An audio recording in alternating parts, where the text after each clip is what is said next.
আসসালামু আলাইকুম দর্শক, 50 ঊর্ধ্ব জীবনমুখী ব্লগ থেকে আবার আপনাদেরকে স্বাগত। আমাদের সাথে আজকে আছেন প্রখ্যাত অভিনেতা, সংগঠক, নির্দেশক জনাব রফিকুল্লাহ সেলিম। আসসালামু আলাইকুম। 50 জীবন মানে হচ্ছে জীবন সায়ান্নে আমি জীবনের প্রায় শেষের দিকে।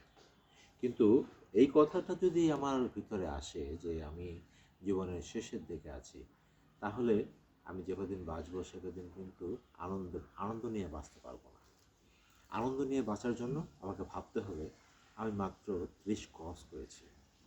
কিন্তু এখানে একটি সমস্যা আছে। সমস্যা হচ্ছে এই বয়সটা এমন একটা ক্রাইসিস বয়স, যে বয়সে তার বাবা নেই, মা নেই, বা বাবা মা যারাই আছেন, মুরব্বী যারা আছেন, তারা এখনও মনে করেন যে আমি বোধহয় এখনও শিশু।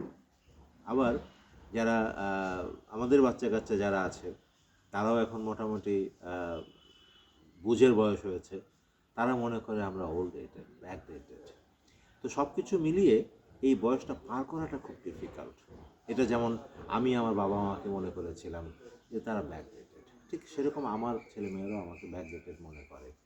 তো এই সময়টা আসলে একান্তই নিজের জন্য থাকতে হয়, নিজেকে নিয়ে থাকতে হয়।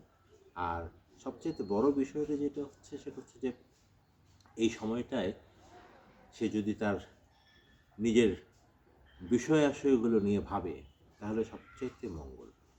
আর এই বয়সে আসার পরে আসলে সত্যিকার অর্থে উম, কোনো কিছু করার মতন কিছু থাকে না। যেমন নতুন করে কিছু করব, সেই সেই সময়টা কিন্তু এখন নাই।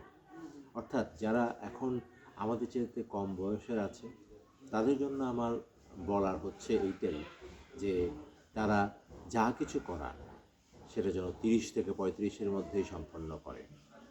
30 থেকে 35-এর মধ্যে সব কিছু গোছাবে, গুছিয়ে দেন তারা মুভ করবে। তাহলে 40, 45, 50 পর্যন্ত তারা খুব শান্তিমতো থাকতে পারবে, এবং 50 ঊর্ধ্ব জীবন হবে তাদের জন্য খুব আনন্দের। তা আমি মনে করি।